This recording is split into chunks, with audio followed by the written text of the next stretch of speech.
You know the phrase "you bought land outside of the HOA to be left alone"? Yeah. I did that too. Or so I thought. I bought my property 5 years ago. 10 acres of freedom on the edge of the state forest. Far enough from town where the birds outnumber people. And your closest neighbor is a deer. No HOA. No nosy board members. No passive-aggressive newsletter about my lawn height. But that illusion shattered the morning I found myself chained to a tree. Let me back up. It started with a knock on my door. Not the friendly kind either, the kind that comes with a clipboard, mirrored sunglasses, and 2 oversized guys in tactical vests that looked like they'd been ordered from a bootleg security catalog. Community enforcement. Their badges read. But there was nothing official about it. Behind them was Karen. Not just any Karen, the Karen. Platinum bob. Aviators. White teeth that could reflect moonlight. And an ego inflated bigger than the HOA's annual budget. "You're in violation," she said. Flipping through papers like she was auditioning for Law and Order, HOA Victims Unit. "I'm not in your HOA," I replied, crossing my arms. She grinned like she knew something I didn't. "You are now." Annexation. Look it up. My blood boiled. "You can't just force me into a homeowners association." "Oh. But we already did," she snapped. "Oak Hollow just expanded our boundaries. You fall within the jurisdiction now. And your chicken coop? Yeah. That's a Class C structure violation. Non-conforming build. Unapproved materials. And," she leaned in close, "aesthetically disruptive." I should have slammed the door. Instead, I tried to reason. Big mistake. Because within 15 minutes, those 2 goons were on me. I barely remember the struggle, just the sting of cold metal as they zip-tied my wrists and the rough scrape of bark against my back as they dragged me into the woods. Karen trailed behind us, gloating like this was her private reality show. "You brought this on yourself," she said sweetly as they looped a heavy chain around my chest and locked it to the thick pine behind me. "Consider it neighborhood correction." And just like that, they were gone. No phone. No way to call for help. Just me. The cold. And the creeping panic that they might actually get away with it. But they didn't count on Max. Max is my dog. A German Shepherd. Ex-K9. Retired early after his handler was killed in a rollover accident during a federal manhunt. He doesn't do well around strangers. Doesn't bark much. Just watches. Quiet. Calculated. And loyal. When Karen and her goons grabbed me, Max had been in the backyard, sleeping in his heated doghouse. But I trained him better than most people train their kids. And he knows when something's wrong. Hours passed. The sun dipped behind the trees. My fingers started going numb. My vision blurred. I honestly started to believe I was going to die out there, forgotten, humiliated, erased by an HOA with a god complex. But then I heard it. The soft crunch of snow. A low growl. And a familiar silhouette moving like a shadow through the trees. Max. He didn't bark. He didn't panic. He came up slow, sniffed my hands, then walked around me twice, inspecting the chains. His ears twitched. His nose flared. Then he was gone. For a second, I thought he'd abandoned me. My heart sank like a stone. Until I heard the back door alarm go off from the cabin. Max had triggered the emergency lever inside the doghouse, one I built for fire evacuation drills. It sent a signal to the backup comms panel in my tool shed, and from there, straight to Jim's house. Jim. My neighbor. Vietnam vet. Technically deaf in one ear and allergic to cats. But never ignores a distress beacon. Not after what he went through. 15 minutes later, I heard it, the rumble of his four-wheeler, the clatter of bolt cutters, and the unmistakable voice that still gives me goosebumps. "Jesus, son. What the hell did they do to you?" I tried to speak. Couldn't. Max was beside me, teeth bared, guarding me like a sentinel from hell. And Jim? He looked like he was 2 seconds away from loading up and going full Rambo. "I swear to God," he said, snapping the lock, If one of those HOA freaks is still on your property, I'm bringing back the draft. Jim cut the last loop of chain and helped me stand. Though my legs buckled like wet cardboard, my arms were bruised, wrists bleeding, and my head felt like someone had tried to use it as a soccer ball. But I was alive. Thanks to Max. Jim gave Max a pat on the head. "Good boy," he said with a crack in his voice. Then he turned to me, all gruff and stone-faced. "We need to call the sheriff." "No," I croaked. "Not yet." Jim raised an eyebrow. "You planning on letting this slide?" I shook my head. "We need proof. The real kind. Not just me tied to a tree in the woods." Jim crossed his arms. "You got a plan?" I looked down at Max. His ears twitched, his eyes still scanning the trees. "Yeah," I said. We let Max lead. We loaded into Jim's Polaris Ranger ATV and started tracking footprints. Max stayed out front, nose to the wind. And wouldn't you know it, he picked up their scent immediately, because those HOA goons, they weren't smart enough to cover their trail. We followed deep into the tree line. About a quarter-mile in, we found something strange, an old hunting shed, padlocked, tucked behind a thicket. It wasn't on my land. It was just past the border, technically still public access, but so remote no one ever went there. "Looks like a hideout," Jim muttered. I stepped closer. The lock was brand new. But Max didn't bark. He growled, low and deadly. Then he sat down and stared at the door like it owed him money. Jim reached into his tool belt. "You want it open? Kick it in." One solid boot and the door flew open. Inside? Boxes. Not hunting gear. Files. Binders. HOA letterhead stacked 3 feet high. I grabbed one. Violation records. But not just from Oak Hollow. There were names from 3 other HOAs nearby. Some of the documents were clearly forgeries. Fake signatures. Made-up citations. Even fabricated financial dues with late fee penalties that had been quietly collected via Venmo and PayPal. "Holy hell," Jim whispered. "This ain't just some backyard power trip. This is fraud. Full scale." That's when I found the camera. A body cam. Not mine. One of theirs. It had been tucked under a tarp next to a bin of confiscated lawn ornaments. No joke.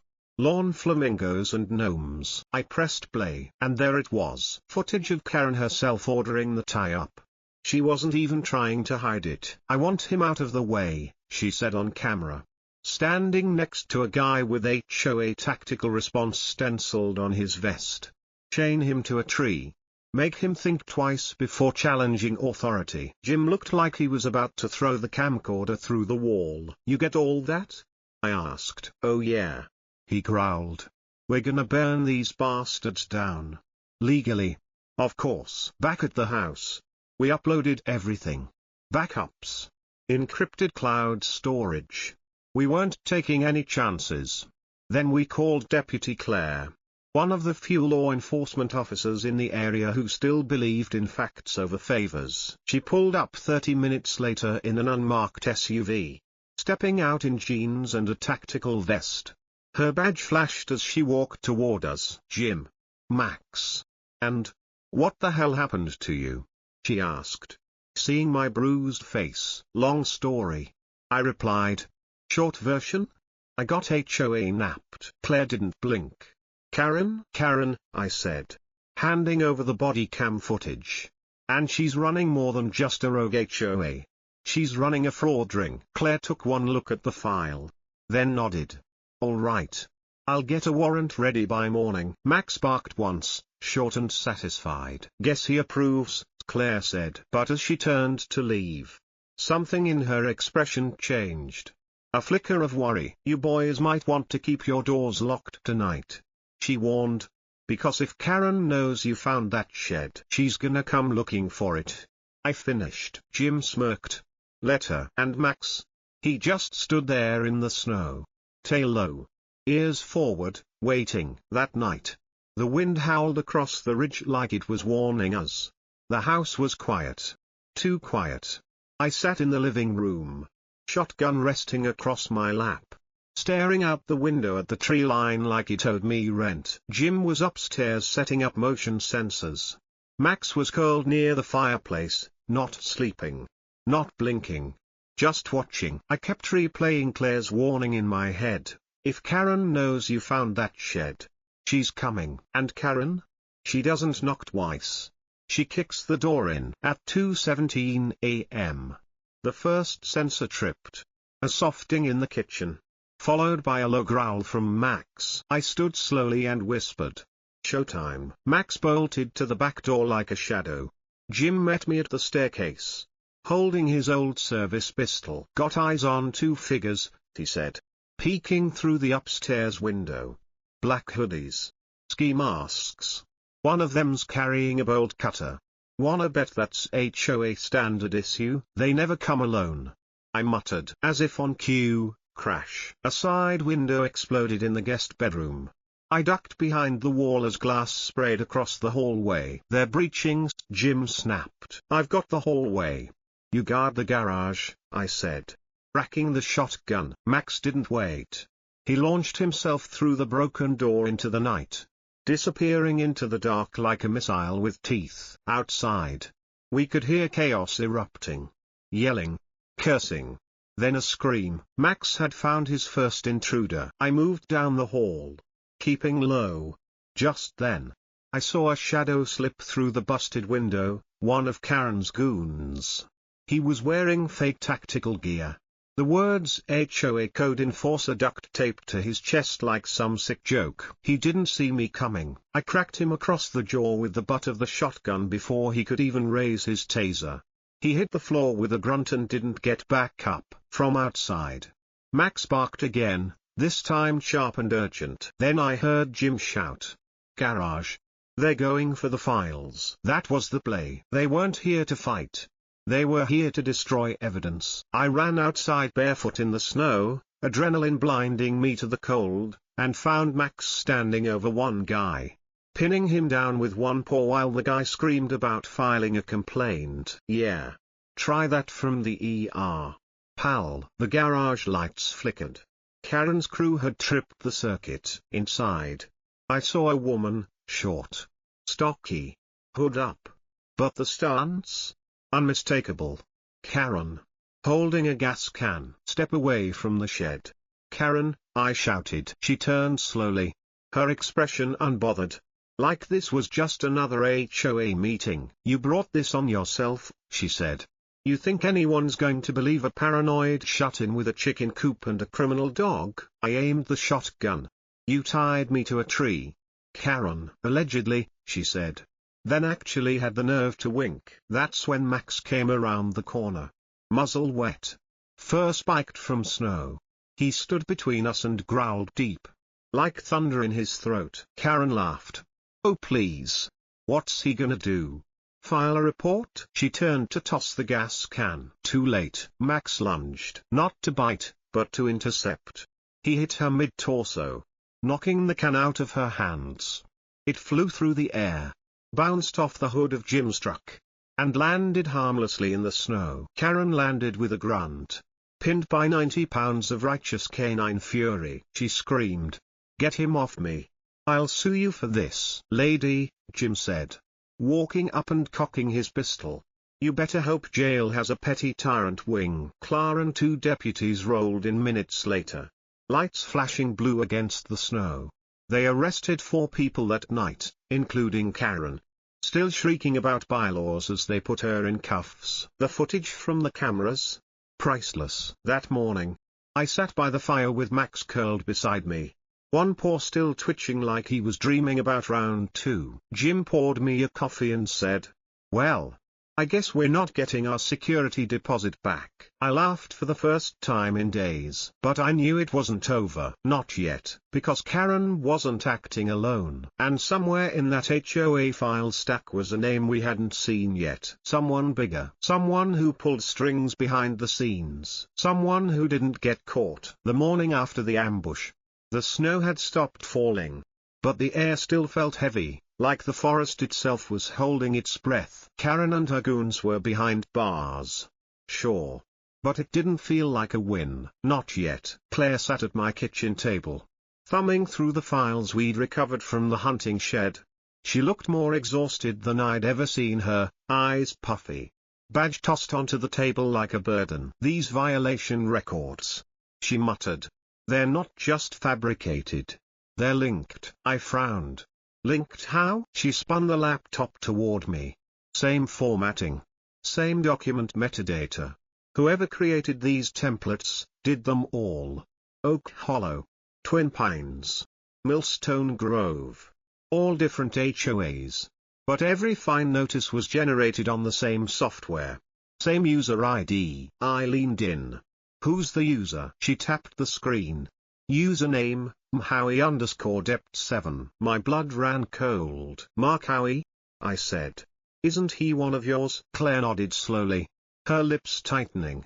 "Was. Admin support for code enforcement. Quiet guy. Filed permits. Ran database backups.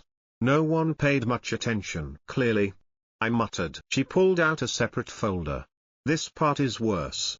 He signed off on dozens of backdated permits for surprise annexations, claims that private properties had voluntarily joined HOA jurisdictions.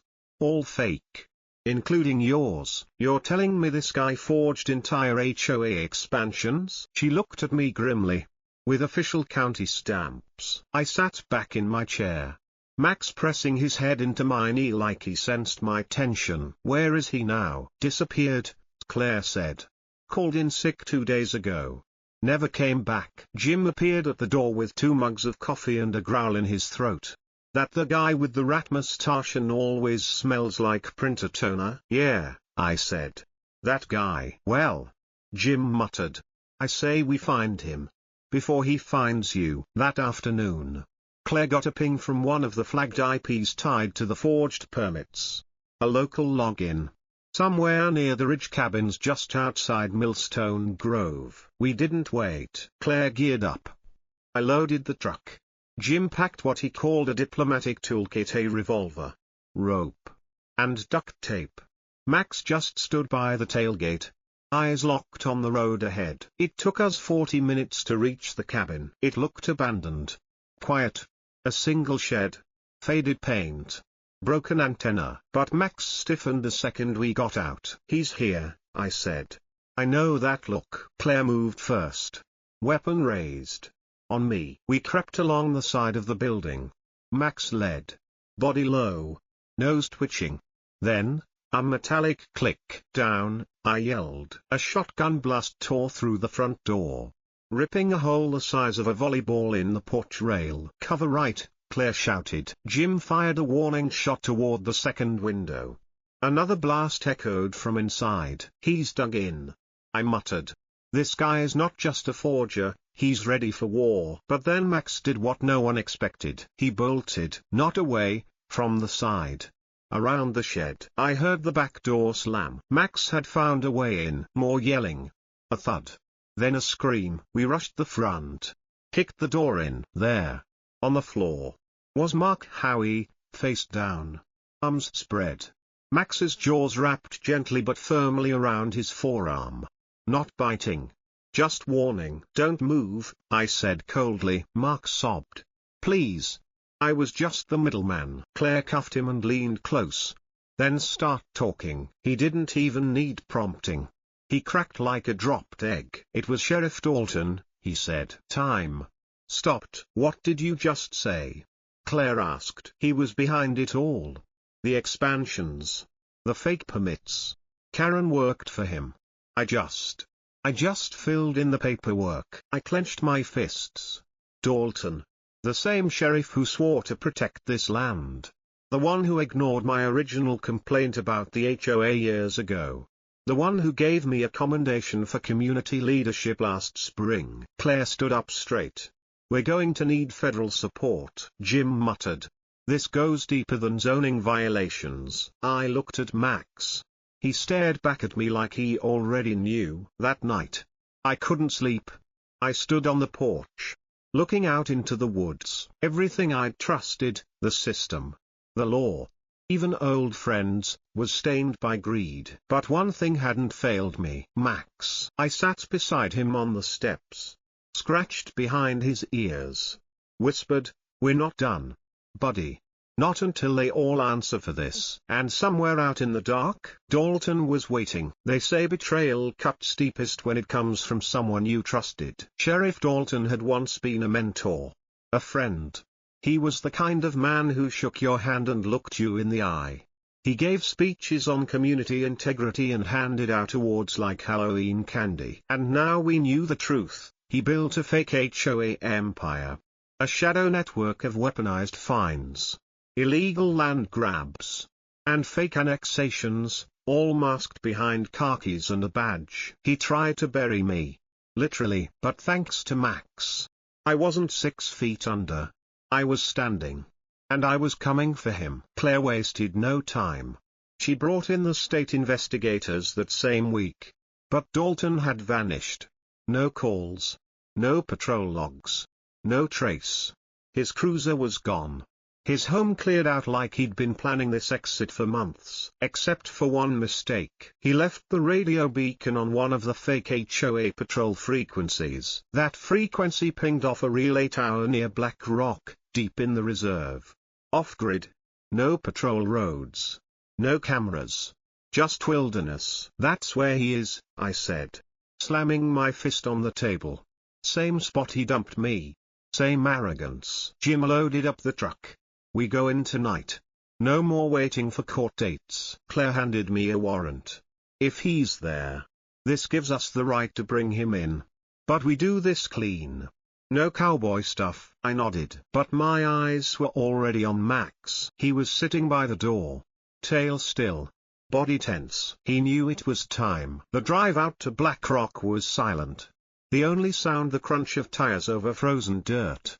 By the time we reached the ranger access gate, the sun had dipped below the hills, painting the sky in bruised orange and blood red. Claire parked and cut the lights. "We go in quiet." Max led. Every step into that frozen forest felt like walking into history. Twisted pine trees, wind whispering like ghosts, the faint scent of smoke in the air. Then we saw it, a cabin, not marked on any map, and a cruiser tucked behind it. Dalton was here. We surrounded the structure.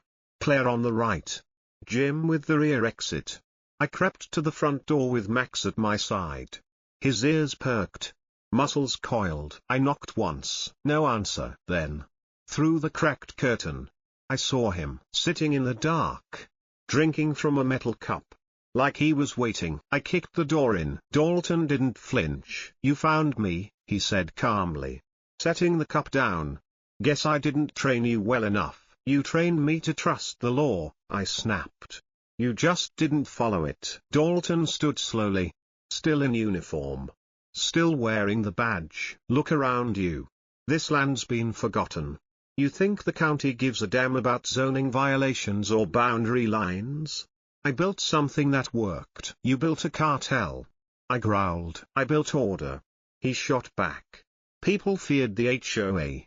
They obeyed it, because they had to." Max growled low, stepping forward. Dalton looked at him.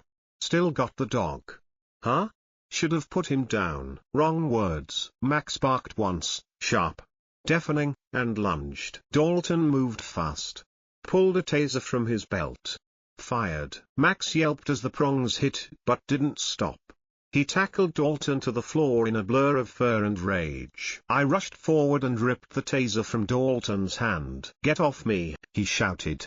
"You're making a mistake." "No," I said. "You made it when you chained me to that tree." Claire burst through the back door, gun drawn, hands where I can see them. Dalton froze, spat on the floor. "You'll regret this." She read him his rights anyway. Jim walked in a second later, shotgun slung.